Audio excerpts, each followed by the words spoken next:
Prefeito, bom dia, obrigado por estar aqui de novo com a gente. Eu queria, assim, nós estamos chegando próximos, amanhã, depois chegaremos aí aos 500 mil mortos no Brasil e vítimas da pandemia de Covid. O senhor, temos aí, eu queria uma avaliação bem do médico, nós temos aí a vacinação avançando lentamente. Qual a perspectiva que o senhor está vendo? O senhor acha que daqui para o final do ano a gente consegue arrefecer essa curva? Nós estamos começando aí um terceiro pico, parece. Eu queria uma avaliação sua agora perto da gente chegar aos 500 mil mortos. Qual a situação que o senhor faz hoje, a avaliação que o senhor faz? Eu diria que, a despeito da desídia e das comprovadas omissões que a CPI tem demonstrado, da falta de ação e proativismo do governo federal em adquirir vacinas, em multiplicar alternativas de compras, em buscar de forma mais ativa essas aquisições, ou mesmo de promover a produção internamente no Brasil por investimento em ciência e tecnologia mais direto, a despeito de tudo isso, já há sinais importantes e óbvios, né, de que a vacinação era, desde sempre, já está demonstrando ser o caminho mais importante, mais eficiente, mais apropriado para o enfrentamento da pandemia. Há um trabalho, eu tive acesso a ele ontem, em uma parceria da Universidade Federal de Pelotas com a Universidade de Harvard, que demonstra que já há, comprovadamente, né, eles fizeram uma curva, né, de letalidade pré e pós-vacinação, demonstrando que já há uma estimativa, mesmo com níveis ainda baixos de vacinação, de mais de 40 mil vidas salvas em virtude da vacinação.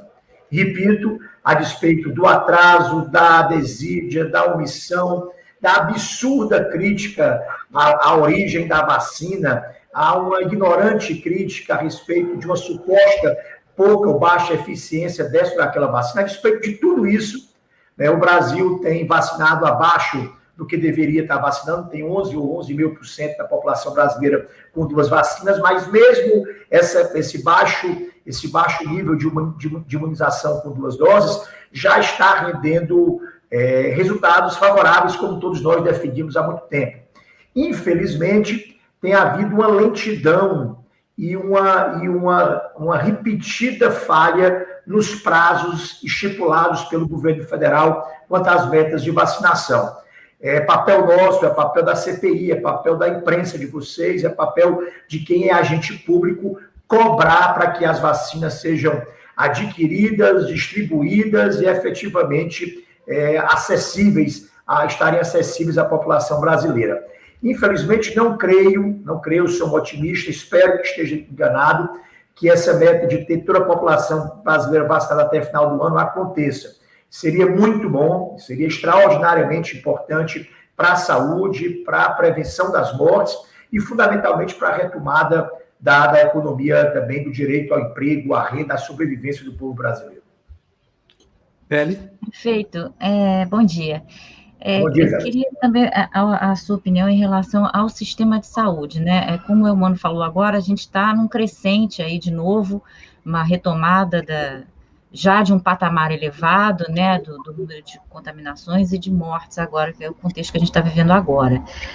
O SUS, né, e os sistemas de saúde em geral, mesmo os privados, eles já estão absolutamente carregados com essa demanda, que não para e, pelo contrário, vem crescendo, né? E, além disso, a gente já vê uma série de estudos aí que mostram que existe a tal da Covid longa, né?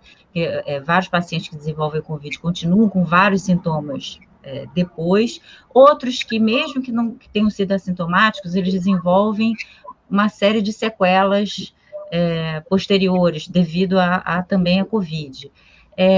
Na sua opinião, o SUS vai ter condição de aguentar essa pressão que vai ser muito longa? Eu acho que esse é um grande debate nacional. As pessoas estão falando muito do porvir da economia, e isso é fundamental, porque isso diz respeito à capacidade das pessoas sobreviverem, se alimentarem, e acho que essa é uma questão já consensuada entre todos os democratas brasileiros, que é preciso um plano de retomada e reconstrução da economia brasileira, é preciso, inclusive, um novo papel do Estado como indutor desse processo inteiro, e mesmo liberais mais à direita têm reconhecido, né, a necessidade do papel estatal mais forte, mais presente, e mais eficiente, mas há outras duas questões que não estão sendo tão debatidas e que serão fundamentais ao futuro do país. Uma delas é a questão da educação. Eu vou chegar no SUS daqui a pouco. Para todos, e quem tem filho, eu tenho filhos, né, tenho filhas, né, em idade escolar, né, todo mundo percebe que as aulas online, por maior que seja o esforço de qualificação desse processo pelas secretarias de saúde, de educação, né, de estados e municípios, pelas escolas privadas, né, a ausência dos pais em casa, enfim, um conjunto de novas realidades tem imposto para muitos, né, uma deficiência do processo de aprendizagem. E, obviamente, que são os mais pobres, aqueles que não têm internet em casa, aqueles que muitas vezes não têm a possibilidade de um reforço e acompanhamento escolar por um pai, por um familiar, uma mãe dentro de casa, são aqueles que mais têm perdido conteúdo. Então, haverá uma necessidade de uma discussão do pós-pandemia, de como repor o conhecimento, de como reduzir as perversas desigualdades educacionais que estão sendo certamente produzidas nesse momento da pandemia. Os mais ricos, que estão em escolas melhores, terão certamente, e com acompanhamento familiar muito mais presente, terão muito mais possibilidades de garantir esse conteúdo de aprendizagem em relação àqueles que vivem situações escolares, comunitárias, familiares e de renda completamente distintas. Acho que essa é uma discussão muito importante, porque há uma geração aí de aprofundamento e desigualdade sendo produzida nesse momento. E uma segunda é o SUS. E eu vou tentar ser breve, porque teria muito a falar sobre isso, mas há duas dimensões, uma do desafio e outra da oportunidade. O SUS era conhecido por muita gente pelas matérias jornalísticas, né, verdadeiras, né, que muitas vezes sinalizavam ou colocavam a lupa sobre os problemas que aconteciam pontualmente.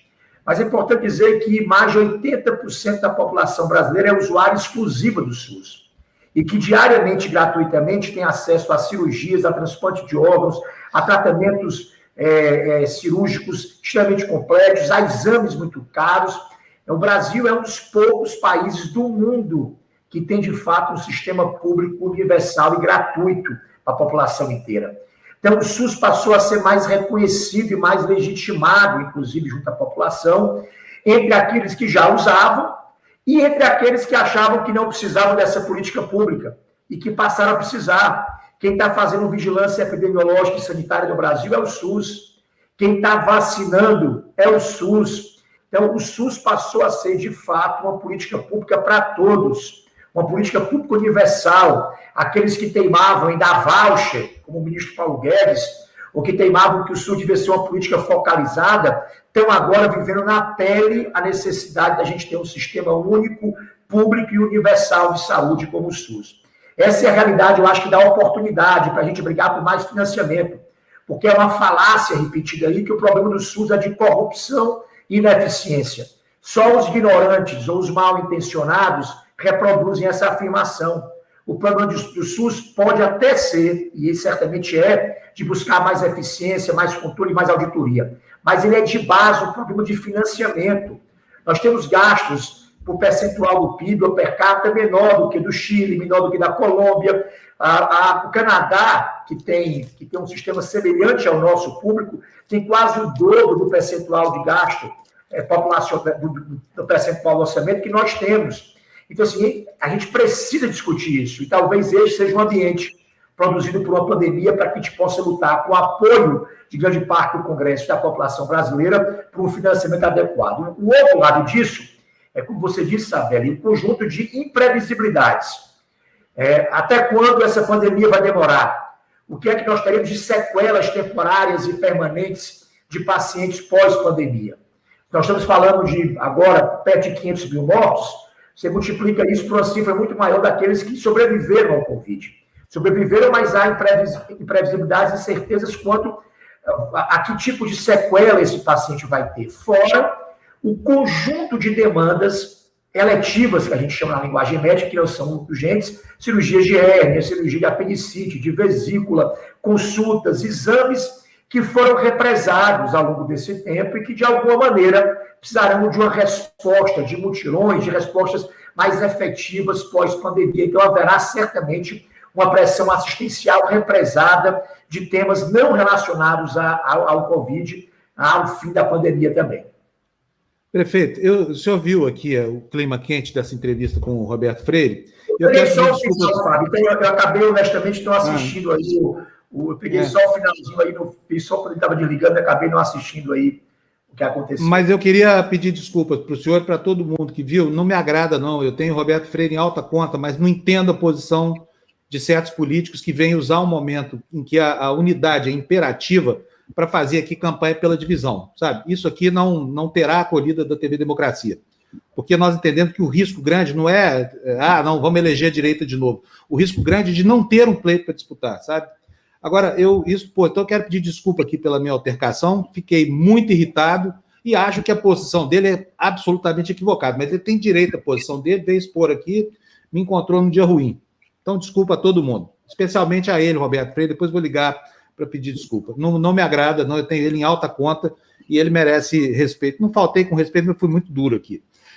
Prefeito, olha, fizemos aqui essa semana uma série de reportagens, desde a semana passada, estabelecendo como foco o pequeno município brasileiro, porque é ali que está o problema. Nós fizemos uma tabulação, e eu vou mostrar isso aqui para o senhor, porque nós vamos aproveitar agora os seus dotes de sanitarista. Vou adicionar aqui a transmissão. Essa tabela que o senhor está vendo aí é a dos 50 piores municípios em relação ao critério mortes por 100 mil habitantes. E como a gente pode ver, não é isso aí que está mostrando, não. Eu acho que eu estou com a tela errada. Mostra aí, Fernando, por favor. Eu tenho uma outra tela aqui em que fica mais clara a divisão, mas de qualquer forma está aí. Essa aí é a tabela de mortes por 100 mil. Eu vou passar para frente aqui a projeção dos slides. Vocês vão ver agora um outro problema. Aí do ladinho vocês podem ver o seguinte, dos 50 piores municípios brasileiros, 30 têm menos de 5 mil habitantes. Os mortos nesses municípios, dos 50 piores, somam 490. E a taxa de mortes por 100 mil já ultrapassa 500, ou seja, são 533. Se essa mesma taxa de mortalidade fosse aplicada ao Brasil, nós teríamos hoje 1.137.015 mortos, mais do que o dobro, porque nós estamos chegando agora ao patamar de 500 mil. Aí, vamos observar no próximo slide, olha, Marema e Parise e Pimenteiras do Oeste são 3 cidades que nós investigamos. Acabamos descobrindo muitas coisas ali. Mas talvez a principal evidência, e aqui o senhor pode ver, olha, isso aqui é o site da Prefeitura de Paris, no interior de São Paulo, cidade pequenininha, de acordo com o censo, tem pouco mais de 2 mil habitantes. No site da Prefeitura, a gente já vê aí um banner que está com orientação equivocada, grupo de risco, fica em casa. A orientação não é essa, a orientação é todo mundo fica em casa, mas é feito de boa fé, eu tenho certeza, eu conversei com o prefeito, daqui a pouquinho vocês vão ver. Isso aqui, olha, é o banner da Prefeitura no site. Ela mostra o seguinte, que a cidade já perdeu 16 pessoas, vou passar aí.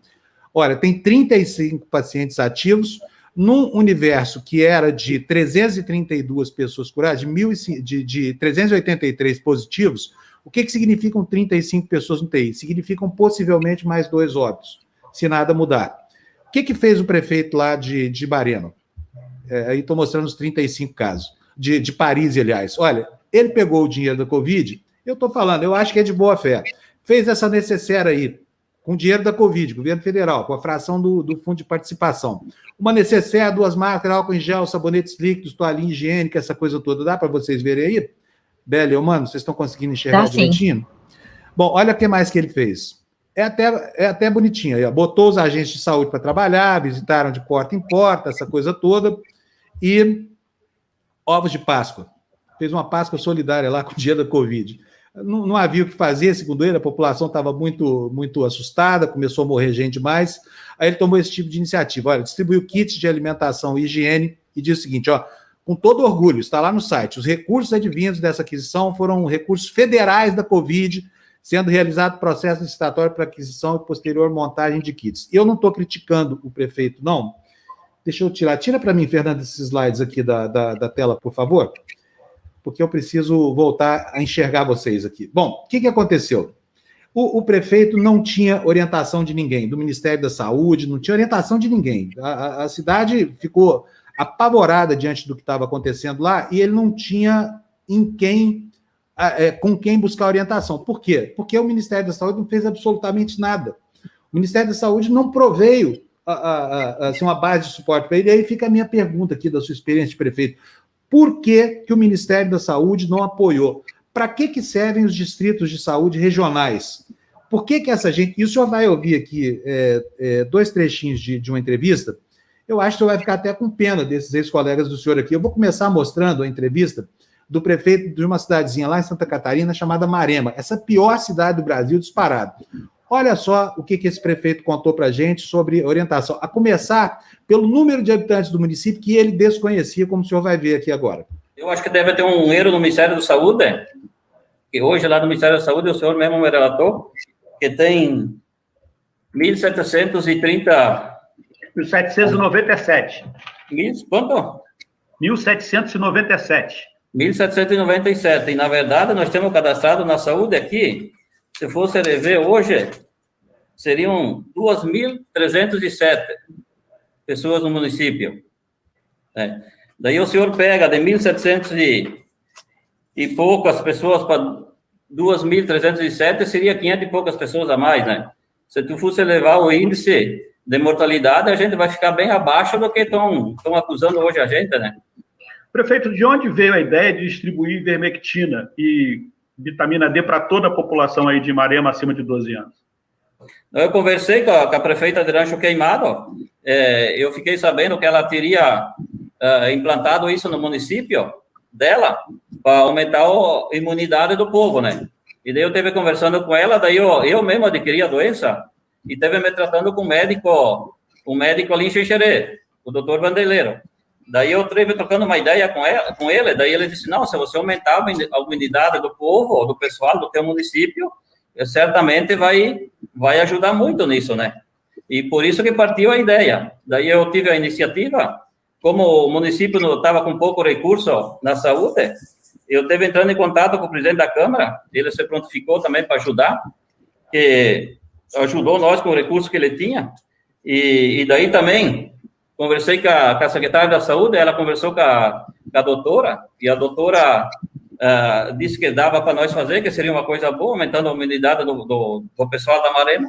Daí a gente teve adquirindo esses kits e distribuindo de porta em porta. Eu, inclusive, fui ajudar a distribuir, os vereadores, todo mundo. Fizemos um sistema mutirão e fomos distribuindo. Prefeito, ninguém falou para o senhor que a Organização Mundial de Saúde, que o Ministério da Saúde informou que esse tipo de remédio não tem efeito no combate à Covid? Não funciona. A Organização Mundial de Saúde já disse que ivermectina, cloroquina, hidroxicloroquina não são recomendados. Ninguém falou isso para o senhor? Não, tudo bem, eu até concordo com o senhor. Só que eu vou falar uma coisa para o senhor assim, ó, que no momento que você vê a tua população, digo, do meu município, a cada pouco vinha um óbito e a cidade, a população entrou em pânico e eu também não sabia mais o que fazer. Eu tentei fazer de tudo, dentro do possível e impossível, para tentar salvar a população. O cara, nessa hora aí, ele fica muito preocupado, né? E daí você tem que fazer o que você faz, o que você pode, né? Mas isso também, a secretária da Saúde pode estar respondendo também para o senhor. A gente tem a informação de que o senhor e a sua secretária de Saúde foram flagrados em uma festa com mais de 100 pessoas sem usar máscara. O que o senhor tem a dizer sobre isso? Isso eu já dei uma declaração para a Justiça está vendo isso aí. Claro que é um erro que a gente cometeu, né? Mas de quem que não comete erros também? Com relação à denúncia de que sua secretária de Saúde furou a fila da vacina. Isso depois ela responde para o senhor. O senhor entendeu? Agora, pegando a sua experiência de prefeito de uma das maiores capitais do país, da maior capital do Nordeste, o que o senhor acha da condição em que esse prefeito estava trabalhando?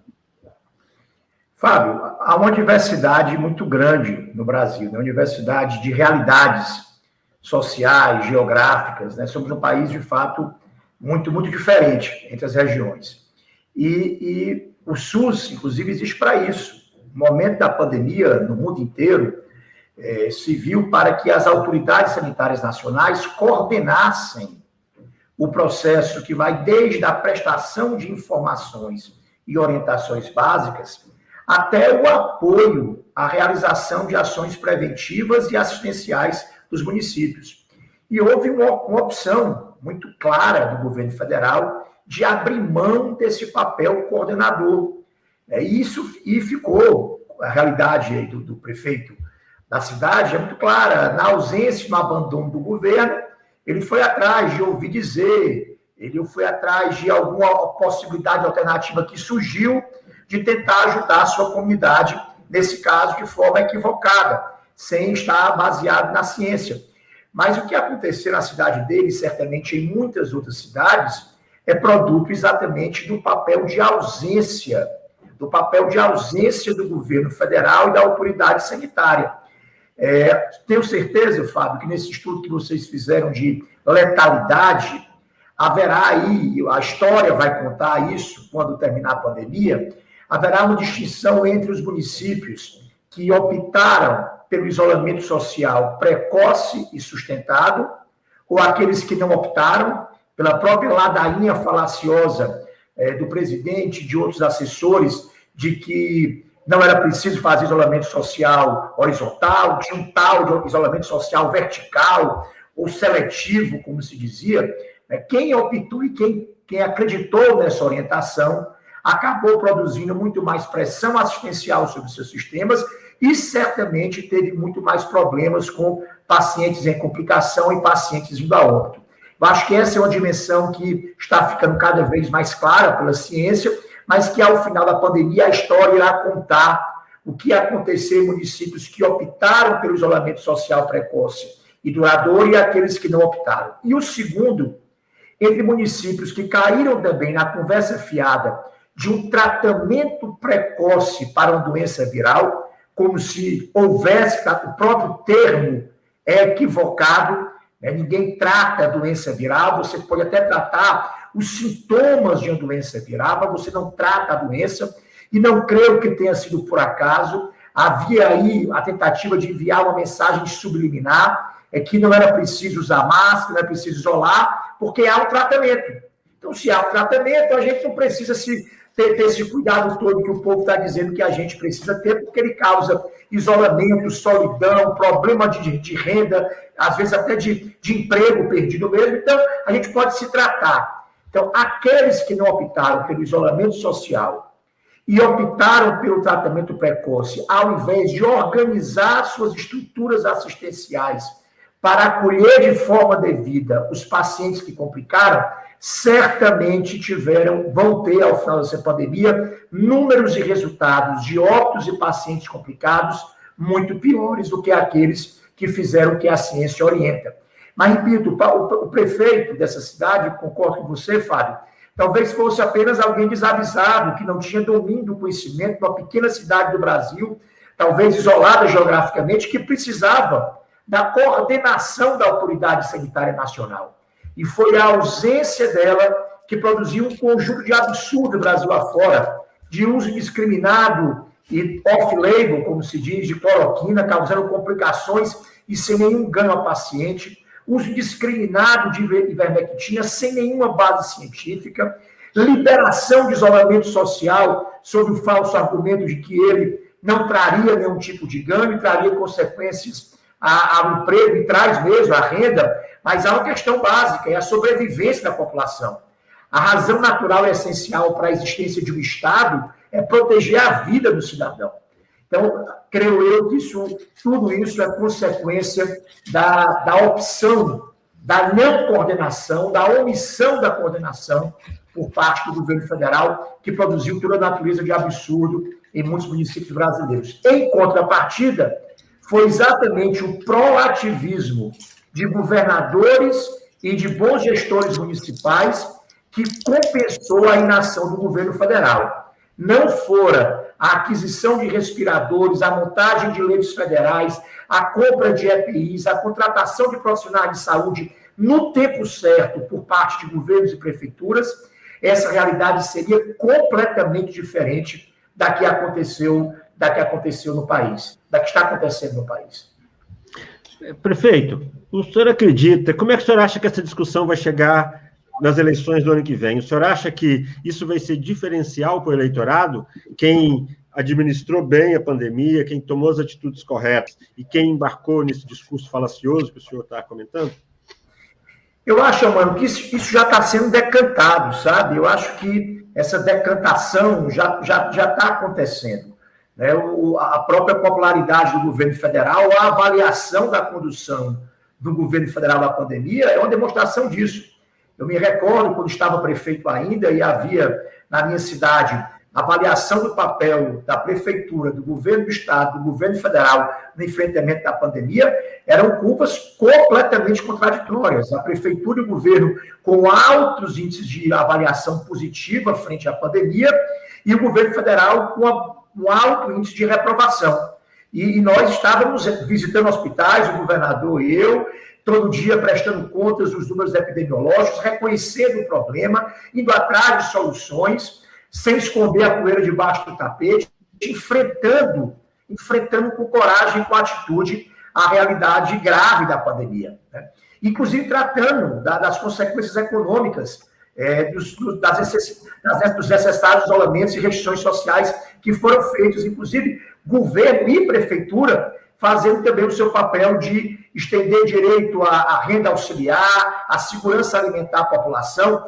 Eu estava aqui lembrando, voltando aqui ao proativismo do governo e prefeitura, Fábio, Elmano e Isabelle, o governo federal não montou um leito com respirador nos hospitais federais que existiam no Ceará. Nenhum. Não teve um leito aberto de Covid para o pessoal federal. Não teve um hospital de campanha. Os poucos respiradores que chegaram, comprados pelo governo federal, chegaram após o pico da primeira onda. Então, não fora esse proativismo de governo, e essa realidade de Fortaleza e do Ceará, certamente se replicou em muitos outros estados e capitais brasileiras. Então, não for esse proativismo, né, de estados e municípios, como eu disse, a situação seria certamente muitíssimo mais grave do que já está e do que já é. Prefeito, olha, eu quero agradecer a sua presença aqui, mais uma vez pedindo desculpa aqui pelas minhas altercações, só que aqui é o seguinte, gente, olha, chega de proselitismo, entendeu? O bem a ser defendido está muito bem estabelecido. Então, os patriotas que sigam, sabe? Precisa haver no Brasil o espírito de 1984. Ninguém está pedindo para que se amem nem nada, viu, prefeito? A gente está pedindo só que entendam o momento de gravidade da democracia e que, além das suas estratégias pessoais, pensem um pouco mais no coletivo do que na própria proeminência, né? Essa é a explicação para isso que o senhor viu aqui. Eu quero agradecer muito e desejar um bom sábado para vocês aí, que são lideranças que têm peso de opinião pública e que podem conduzir a gente por um caminho de segurança aí, em que a gente não perca essa conquista que desde 1988 está segura para a gente, um país respirável, né? Com alguma perspectiva. Um abração para o senhor, muito obrigado, viu? Obrigado, Fábio, obrigado, Elmano, obrigado, Isabelle, a todos que acompanharam, e também reafirmar minha crença que vivemos tempos sombrios em relação aos riscos à nossa democracia, e é preciso que todos nós estejamos unidos à frente dessa batalha, que é não permitir que os pequenos excessos, né, autoritários, fascistas, eles se acumulem e criem uma rede invisível, poderosa, né, não só de negacionismo pela pandemia, mas principalmente de intolerância e desrespeito aos valores democráticos tão caros ao povo brasileiro. Então, estamos todos aí unidos pela democracia brasileira, certamente. O Evandro ainda tem mais uma questão para o senhor aqui. Eu só vou fazer um registro aqui. Eu sou mineiro, mas eu gosto muito da sua cidade, Fortaleza. Eu morei em Fortaleza em 1982, 1983. Eu estudei agronomia na Universidade Federal do Ceará durante 1 ano e meio. Lá eu comecei no movimento estudantil, eu fui secretário-geral do Centro Acadêmico Dias da Rocha, que é um centro acadêmico centenário do curso de agronomia na Universidade Federal do Ceará, e lá eu dei meus primeiros passos nisso que o senhor está falando, dessa questão da redemocratização, da importância desse diálogo, disso tudo. Então, só para fazer um registro aqui, eu tenho um carinho especial por Fortaleza, e na minha compreensão da política, muito do que eu penso hoje tem a ver com esse início que eu tive, e naqueles tempos absolutamente intensos de política, era o governo Figueiredo, estávamos ali no Fora Figueiredo, então, só para fazer uma lembrança e um registro, da outra vez que o senhor veio aqui, eu já sempre fico lembrando muito desse meu tempo, que eu tenho muita saudade dessa passagem por Fortaleza, mudou muita coisa de lá para cá. Se o Fábio me permitir, eu estou arrepiado aqui, porque o meu pai é agrônomo também. Se formou, mas não colou grau em 68, porque na época o Brasil inteiro não foi permitida a colação de grau, era do movimento estudantil. O presidente do DCED, então, era um grande amigo dele e presidente do Centro Acadêmico da Agronomia, que era o professor Valdinar, falecido. E Conheci o Valdinar. Conheci o Valdinar como professor na agronomia, sim. E o meu avô, Príncipe Bezerra, foi diretor da Escola de Agronomia por muitos anos. Meu avô, talvez até seu professor de botânica lá na agronomia também. Então, eu tenho uma história vinculada aí. Que legal, que legal. Que hoje é aniversário do Fábio, é verdade? É verdade. Eu teria se não tivesse sido passado para o ano que vem, porque eu estou oficialmente estaria. A Carol trouxe aqui, ó, aniversário do Fábio aqui. Manda um abração para a Carol, prefeito. Vai, irmão, viu? Essa primeira-dama mais simpática e bonita do Brasil também. Foi até outro dia. Um abraço, prefeito. Manda um beijo aí para a Carol. Obrigada.